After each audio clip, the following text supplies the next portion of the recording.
नमस्कार दोस्तों, आप सभी का स्वागत है हमारे चैनल में। आज हम लोग बात करने वाले हैं यहाँ पर डोमेन स्पेसिफिक जो है क्वेश्चन के बारे में। अभी जो टेस्ट का एग्जाम होने वाला है उसके रिगार्डिंग आज हम लोग बात करेंगे। डोमेन स्पेसिफिक जो क्वेश्चन है, आज टोटल हम लोग 20 क्वेश्चन देखेंगे जो बहुत ही इंपॉर्टेंट है आने वाले एग्जाम में। तो चलिए वीडियो को शुरू करते हैं। पहला जो हमारा क्वेश्चन है, इसमें एसएचजी के अध्यक्ष का क्या क्या कार्य है। बहुत ही इंपॉर्टेंट क्वेश्चन है। एसएचजी का जो अध्यक्ष है उसका क्या क्या कार्य है। तो इसका हम लोग ऑप्शन देख लेते हैं। वह समूह का मार्गदर्शन करेगी, सभी सदस्यों की भागीदारी सुनिश्चित करेगी, सदस्यों के बीच जिम्मेदारी सौंपेगी, डी उपयुक्त सभी। तो इसका राइट आंसर हो जाएगा। देखिए, जो अध्यक्ष का काम होता है ये तीनों काम होता है। इसके अतिरिक्त भी और बहुत सारे काम हैं, लेकिन जो ऑप्शन में दिया हुआ है इसके अनुसार जो है उपयुक्त सभी जो है इसका राइट आंसर हो जाएगा। आगे हम लोग बढ़ते हैं। दूसरा हमारा क्वेश्चन है, एसएचजी में कोषाध्यक्ष का क्या क्या कार्य है। एसएचजी के सभी वित्तीय लेनदेन की निगरानी करना, बी आय और व्यय का लेखा जोखा रखना, सी वित्तीय प्रणाली की योजना बनाना, डी उपयुक्त सभी। तो इसका राइट आंसर हो जाएगा डी उपयुक्त सभी। ये सभी काम जो है कोषाध्यक्ष को करने पड़ते हैं एक एसएचजी में। डी इसका राइट आंसर हो जाएगा। नेक्स्ट क्वेश्चन हम लोग देखते हैं, एसएचजी में सचिव का क्या क्या कार्य है। ये तीन जो है, तीनों का कार्य मैंने यहाँ पे कवर कर दिया आज। एसएचजी के सदस्यों को सभी प्रकार की जानकारी प्रदान करना, ए नंबर। बी नंबर, वह प्रतिदिन के कार्यों एवं प्रशासनिक कार्यों के लिए जिम्मेदार होगी। उसके बाद सी नंबर, बैठक में लिए गए निर्णयों को लागू करना एवं उसका पालन करवाना। तो ये तीनों काम जो है आपका सचिव करती है। इसका राइट आंसर हो जाएगा डी उपयुक्त सभी। आपका जाके एसएचजी में जो है 3 पदाधिकारी होते हैं जो अध्यक्ष, सचिव, कोषाध्यक्ष होते हैं। ये तीनों का जो है मुख्य काम होता है, जिसके बारे में मैं आप लोगों को आज बता दिया। तीनों का अलग अलग कार्य है। नेक्स्ट क्वेश्चन हम लोग देखते हैं, निम्न में से कौन सा तत्व गरीबी चक्र को तोड़ने के लिए महत्वपूर्ण माना जाता है। इंपॉर्टेंट क्वेश्चन है। गरीबी चक्र जो होता है, जो जिसमें कि एक बार अगर किसी को जकड़ लिया जाए, जैसे कर्ज हो गया, उसके बाद जो है आपका जाके हेल्थ समस्या हो गया, और भी बहुत तरह का इसमें आता है, पूरा एक चक्र होता है। इसमें अगर किसी को जकड़ लिया जाता है तो उससे निकलने में बहुत मुश्किल होती है। उसी के बारे में यहाँ पर बात हो रही है। गरीबी चक्र को तोड़ने के लिए जो है क्या महत्वपूर्ण माना जाता है। ए शिक्षा, शिक्षा चाहिए तभी आप जो है गरीबी चक्र से बाहर निकल सकते हैं। बी स्वास्थ्य देखभाल, स्वास्थ्य देखभाल भी चाहिए। जी अभी जो है सरकार के द्वारा जो है मुफ्त में बहुत सारी सेवाएं दी जा रही हैं, वो देखभाल जो है होना चाहिए। सी सामाजिक सेवाओं एवं सरकारी योजनाओं तक पहुंच, तो ये भी होना चाहिए। गरीब से बाहर निकलने के लिए जो सामाजिक सेवा है और सरकारी योजना जो है उस तक कैसे पहुंच बनाया जाए। तो गरीबी चक्र से बाहर निकलने के लिए जो ये तीनों ही इम्पोर्टेंट है। तो इसका राइट आंसर हो जाएगा डी उपयुक्त सभी जो है ये गरीबी चक्र को तोड़ने के लिए महत्वपूर्ण माने जाते हैं। नेक्स्ट हम लोग बढ़ते हैं, गरीबी सूचकांक की प्रगति पीपीआई क्या है। बहुत ही इंपॉर्टेंट क्वेश्चन है ये। पीपीआई क्या है। कई सूचकांकों का एक संलग्न जो सामान्यतः शिक्षा, स्वास्थ्य और जीवन स्तर की श्रेणियों में वर्गीकृत किया जाता है। बी 10 सवालों का एक सेट जिसके उत्तर एक घर के गरीबी स्तर को निर्धारित करने में मदद करते हैं। एक सर्वे प्रपत्र, उपयुक्त सभी। तो इसका राइट आंसर हो जाएगा बी 10 सवालों का एक सेट होता है। ये आपका जाके कंट्री बाय कंट्री जो है अलग होता है। इसमें क्या होता है कि 10 सवालों का एक सेट होता है जिसमें कि ये निर्धारण होता है कि उस हाउस होल्ड, उस घर का जो है गरीबी स्तर का जो है निर्धारण होता है। जैसे कि आपका जाके वो गरीब है, अति गरीब है, संपन्न है या मध्यम में है, ये जो है उसमें निर्धारित होता है। ये गरीबी पीपीआई जो है ये गरीबी मापने का एक यंत्र है, एक टूल है। इसके मदद से जो है गरीबी मापा जाता है। जैसे एनआरएलएम में जो है पीआईपी होता है, आपका जाके पार्टिसिपेटरी आइडेंटिफिकेशन ऑफ पुअर, वो भी एक गरीबी मापने का उपकरण है। उसी तरह से जो है ये पीपीआई जो है ये गरीबी मापने का उपकरण है, जो अलग अलग सोसाइटी और गवर्नमेंट जो है इसको फॉलो करती है। इसका राइट आंसर हो जाएगा बी। नेक्स्ट क्वेश्चन हम लोग देखते हैं, इसी से रिलेटेड ये प्रश्न है, what is the full form of PPI. PPI का फुल फॉर्म क्या है। तो इसका आंसर जो है progress out of poverty index, गरीबी सूचकांक की प्रगति, ये इसका फुल फॉर्म है। इंपॉर्टेंट क्वेश्चन है ये पीपीआई, और ये कंफ्यूजिंग भी है। पीआईपी और पीपीआई दोनों अलग है, दोनों अलग चीज है, याद रखिएगा। पीपीआई जो है एक ये भी टूल है, आपका जाके पॉवर्टी मेजरमेंट के लिए, और पीआईपी भी जो है वो भी एक टूल है, लेकिन दोनों अलग अलग हैं। नेक्स्ट क्वेश्चन हम लोग देखते हैं, एसएचजी की अवधारणा सर्वप्रथम किस देश में शुरू की गई थी? ए बांग्लादेश, बी भारत, सी अफगानिस्तान, डी अमेरिका। इसका राइट आंसर हो जाएगा ए बांग्लादेश में जो है सबसे पहले एसएचजी की अवधारणा शुरू की गई थी, मोहम्मद यूनुस के द्वारा जो है ये जो है शुरू की गई थी। बहुत इंपॉर्टेंट क्वेश्चन है ये। आगे हम लोग बढ़ते हैं, किस योजना को पुनर्गठित संस्करण करते हुए एनआरएलएम की शुरुआत की गई थी? आईआरडीपी, एसजीएसवाई, सिट्रा, डोकरा। इसका राइट आंसर हो जाएगा बी एसजीएसवाई का जो योजना है इसको रिफॉर्म करते हुए जो है एनआरएलएम की शुरुआत की गई थी। और इसके बाद जो है ये आईआरडीपी हो गया, सिट्रा हो गया, डोकरा हो गया, ये सभी जो है 3 योजना, और इसमें 3 योजना थे आपका जाके जीएसवाई हो गया, और दो तीन योजना थे जिसको मिलाकर जो है एसजीएसवाई बनाया गया था 1999 में। और एसजीएसवाई को 2011 में रिफॉर्म करते हुए एनआरएलएम बनाया गया था। नेक्स्ट हम लोग देखते हैं, एसजीएसवाई का जो है फेल्यूर होने का यही था कि उसमें जो है बहुत ज़्यादा सब्सिडी था और मॉनिटरिंग जो है प्रॉपर वे में नहीं होता था, वही जो है उसका फेल्यूर होने का रीजन था। और एनआरएलएम में जो है ये सभी चीज़ जो है बहुत अच्छे से जो है बनाया गया, तभी ये रन कर रहा है।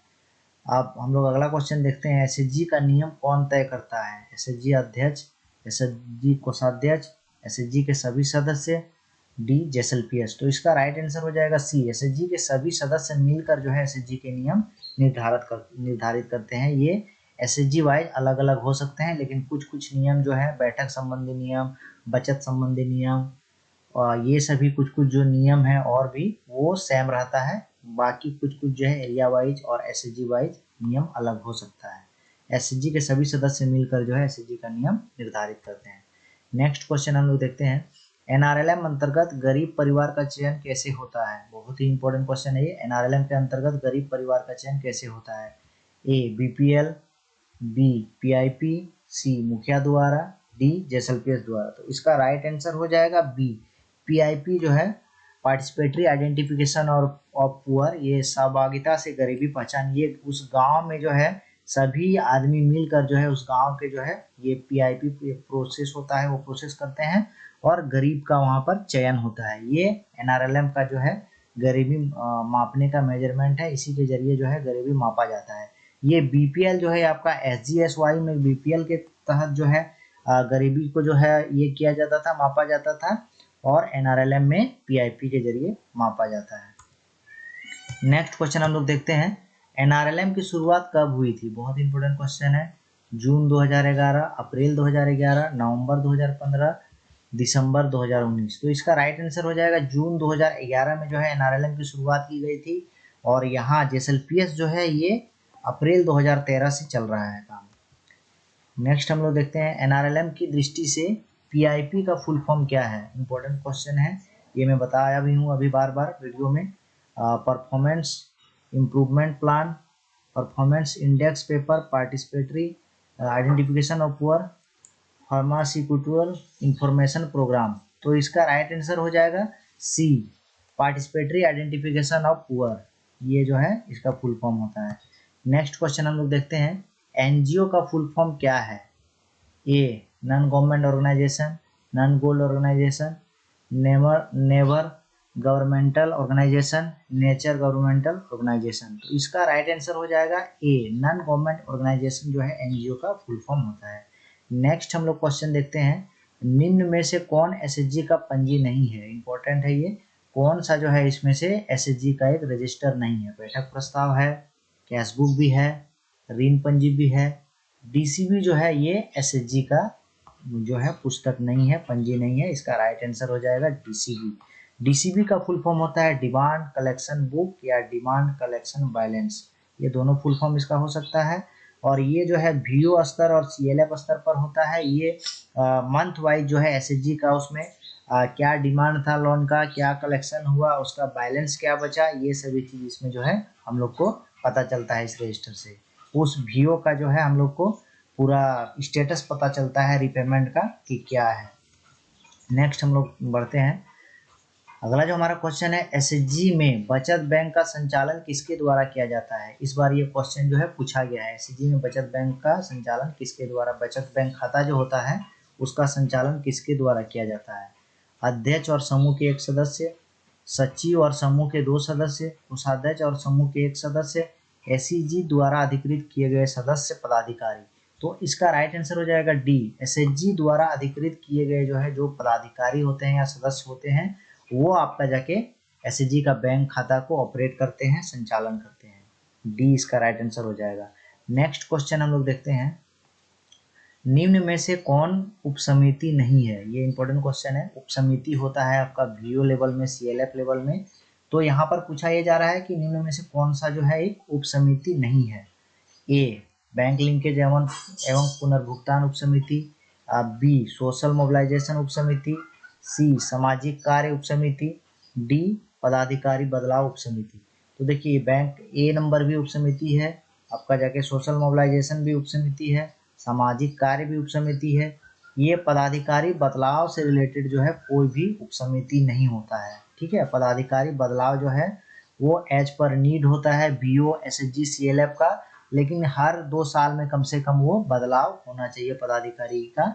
ये आपका जाके एनआरएलएम का गाइडलाइन है, हर 2 साल में एक बार कम से कम पदाधिकारी का बदलाव होना चाहिए। ऐसे जरूरत अनुसार जो है कभी भी आपका जाके एसएचजी, बीओ, सीएलएफ जो है सर्वसम्मति से निर्णय लेकर आपको पदाधिकारी में अध्यक्ष सचिव कोषाध्यक्ष में बदलाव कर सकती है। तो क्वेश्चन के अनुसार इसका राइट आंसर हो गया आपका डी, पदाधिकारी बदलाव नाम का कोई भी उपसमिति बीओ, सीएलएफ पे नहीं होता है।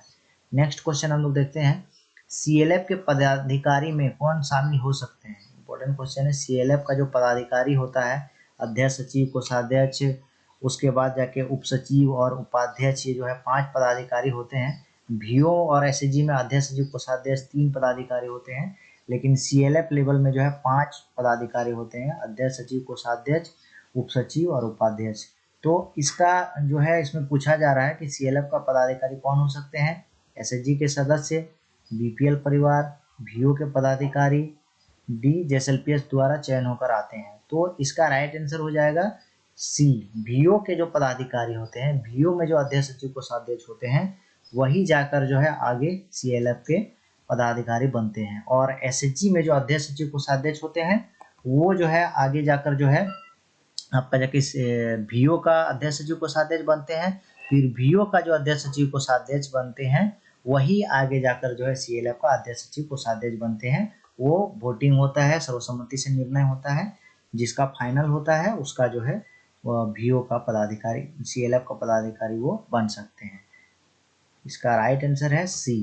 नेक्स्ट क्वेश्चन हम लोग देखते हैं, एसएचजी में कौन सदस्य, एसएचजी के कौन सदस्य आईसीआरपी बन सकते हैं। आईसीआरपी जो होते हैं इसका फुल फॉर्म होता है इंटरनल कम्युनिटी रिसोर्स पर्सन जो है, ये आपका जाके सीआरपी होते हैं, ये एसएचजी बनाने में सहयोग करती है। तो इसका जो है यहाँ पर ऑप्शन देख लेते हैं हम लोग। ग्रेड ए का है, जो वो सीआरपी जिस समूह से है उस समूह जो है वो समूह ग्रेड ए का होना चाहिए। उसे कम से कम 20,000 तक ऋण लेन देन और पुनर्भुगतान का अनुभव हो, 20,000 तक का उसका इंटरलोनिंग होना चाहिए। उसने एसएचजी की आधारभूत प्रशिक्षण प्राप्त कर लिया हो, ये भी होना चाहिए। वह गरीब और कमजोर परिवार से आती हो, ये भी होना चाहिए। तो इसका राइट आंसर हो जाएगा ई। आईसीआरपी बनने के लिए जो अर्हता है ये सभी जो है होना चाहिए, तभी वो आईसीआरपी में बन सकती है। इसका राइट आंसर हो जाएगा उपयुक्त सभी। नेक्स्ट हम लोग क्वेश्चन देखते हैं, आरएफ एसएचजी के लिए क्या है। बहुत ही इंपॉर्टेंट क्वेश्चन है। आरएफ जो होता है रिवॉल्विंग फंड जो होता है, चक्रीय निधि जो होता है, ये पहले 10 से 15,000 था, अभी 30,000 कर दिया गया है। तो ये जो होता है आपका जाके ये समूह के लिए क्या है, ग्रांट है, लोन है, लोन फ्रॉम जेएसएलपीएस है, लोन फ्रॉम बैंक है। तो इसका राइट आंसर हो जाएगा ए। आरएफ जो एसएचजी के लिए है वो ग्रांट है, लेकिन मेंबर के लिए ये लोन है। एसएचजी के लिए ग्रांट है लेकिन मेंबर के लिए लोन है। रिवॉल्विंग फंड जो होता है वो एसएचजी में ही एक मेंबर लेती है, फिर चुकाती है, फिर दूसरा लेती है, इस तरह करके वो रिवॉल्विंग होता है, घूमते रहता है। और इंटरलोनिंग उसका जो है अच्छा होता है समूह का, छोटे मोटे इंटरलोनिंग के लिए जो है आरएफ दिया जाता है। ये हमारा आखिरी क्वेश्चन है। इसमें जो है क्वेश्चन है सीआईएफ एसएचजी के लिए क्या है, ग्रांट है, लोन है, grant from JSLPS, loan from bank. तो इसका राइट आंसर हो जाएगा बी, CIF जो होता है कम्युनिटी इन्वेस्टमेंट फंड जो होता है, ये आपका जाके SHG के लिए ये लोन है, ठीक है। SHG के लिए लोन है, VO के लिए भी ये लोन है, और CLF जो होता है क्लस्टर लेवल फेडरेशन, उसके लिए ये ग्रांट है। CIF जो होता है ये क्लस्टर लेवल फेडरेशन के लिए जो है ग्रांट है। ये आपका जाके NRLM के तहत जो है कम्युनिटी इन्वेस्टमेंट फंड जो है CLF को दिया जाता है, वो CLF का ग्रांट होता है। SHG के लिए लोन होता है, SHG वो पैसा लेकर वहां से VO को रिपेमेंट करता है, फिर VO को CLF में लौटाना पड़ता है। तो ये उसका टोटल जो है प्रोसेस होता है रिपेमेंट का। तो इसका राइट आंसर हो जाएगा बी। तो आज जो है 20 इंपॉर्टेंट क्वेश्चन जो है मैंने बताया आप सभी को, जो डोमेन स्पेसिफिक है, और आने वाले एग्जाम में ये क्वेश्चन देखे जाएंगे। तो इस वीडियो में इतना ही था। वीडियो पसंद आए तो लाइक कर दीजिए, चैनल को सब्सक्राइब कर दीजिए और इस वीडियो को शेयर कर दीजिए। बहुत बहुत धन्यवाद।